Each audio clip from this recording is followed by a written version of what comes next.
నేను వేడుకునేదే కాదు, నేను ఆజ్ఞ చేసిందంటే, నేను నా కన్ను ఎర్ర చేసిందంటే మీరు మాత్రం రక్తం గక్కుచోని చేస్తారు. అమ్మా అది వద్దు తల్లి, మాకు వద్దు. కాబట్టి నీకు శాంతి ఎల్లవేళలా ఏ విధాలుగా ఎంత చేయాలో అంతా చేస్తున్నాం. శాంతిగా నువ్వు మా మనసుల్లోకి చేరి అన్ని పూజలు చేయించుకో తల్లి.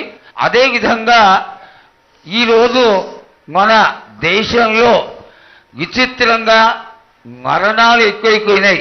అగ్ని ప్రమాదాలు, అలాగే తెలియకుండా మనుషులు కొట్టుకొని చచ్చిపోవడం, అనవసరమైనటువంటి రీతిలో మనుషులని చంపేయడం, ఇది ఎంతవరకు సబమైనటువంటి విషయం తల్లి. ఈ యొక్క పరిణామాలకి నా ఉద్దేశం నీ యొక్క పాత్ర కూడా కొద్దిగా ఉన్నదేమో. ఎందువల్లంటే పుట్టించేది, జీవించేది, మరణించేది అన్నిటికీ కారణమైనటువంటి నువ్వు, నీ ఆశీర్వాద బలం మా పైన తక్కువయ్యి మాలో ఈ విధమైనటువంటి మరణాలు సంభవిస్తున్నాయి. ఇవి జరగకుండా నువ్వు మళ్ళా ఉత్తరోత్తర ఈ విధమైనటువంటి ప్రమాదాలు జరగకుండా కాపాడాలని, ఆశీర్వదించాలని వేడుకుంటున్నాం.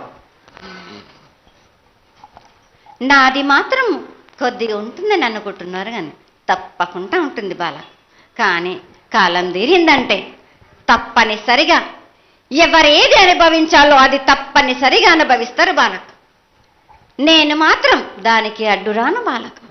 నా అయ్య చెప్పింది అయినా కానీ తప్పనిసరిగా పాటించాలి అని.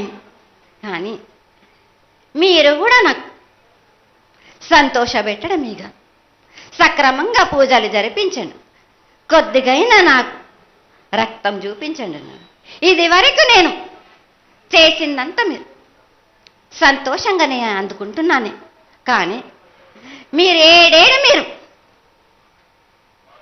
వాగ్దానం తీసుకుంటారు, కానీ మీకే సరిపోతున్నాయి కదా. అట్లా ఏం లేదు తల్లి. నా రూపాన్ని కూడా మీరు అడ్డుపడుతున్నారు మీరు. కానీ ఇది వరకు నేను శాంతంతో నిన్ను కడుపులో పెట్టి కాపాడుతున్నాను.